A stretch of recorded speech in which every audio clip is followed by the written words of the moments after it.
Teaching a class how to cut a whole chicken into pieces is one of the greatest skills that we can do in an Operation Frontline class. It does require a little bit of preparation. So before I start cutting a chicken, I'm of course going to address the issue of sanitation. I'm also going to make sure that I have boards or plates to my side so that as I'm creating the parts, I have a landing pad for them. Another thing that I like to keep in mind when I am cutting a chicken in class is familiarize the participants with what the parts are. Show them the wing, the leg, the thigh, the breast, the back, the tail. You can tell them where the neck was. Those types of pieces of information are going to be helpful as you're telling them where to put the knife. Every chef is going to cut a chicken a different way. Whatever way you are used to doing and most comfortable with is certainly what you should do in class. This is the way that works best for me. I'm always going to encourage people to make a stock, and in my stock, I put the wings in there. So the first thing that I'm going to do is get the wings out of the way. So now that I've removed the wings, I'm going to start by removing the leg and thigh. I'm going to start with this very loose flap of skin right in the front. I'm going to slice through the skin only, not cutting the flesh. I often put my knife down while I'm cutting a chicken to use my fingers.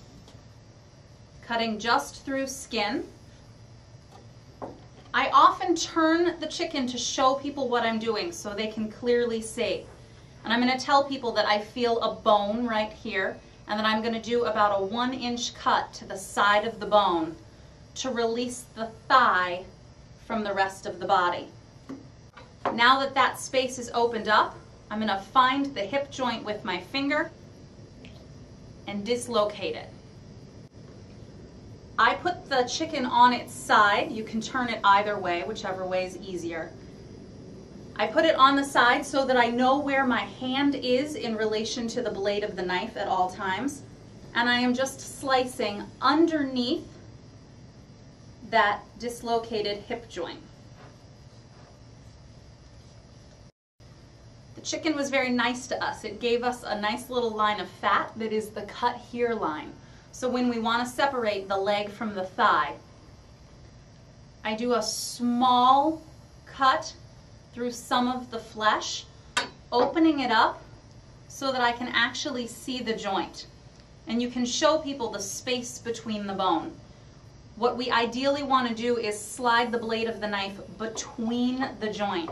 We shouldn't actually hear any bones cracking as we're cutting our chicken. So we've made a nice clean break.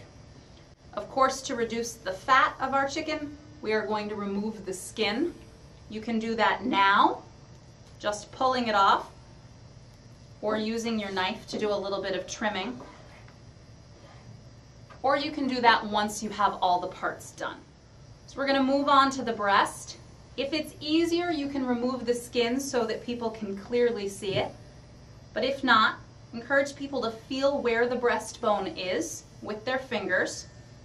Once I find it, I again use just a small amount of pressure to slice through just this top layer of skin and flesh so that I can find the breastbone. And I'm using the tip of the knife, small incisions, and I'm using my fingers a lot to open this up to really see where I'm working. And now I'm going to find the wishbone. Most everyone has seen a wishbone in a turkey or a chicken before. We're going to lay the blade of the knife against the wishbone and follow it all the way down.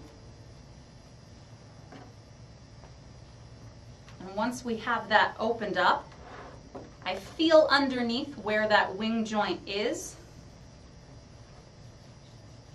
Slicing right through. We now have a boneless chicken breast.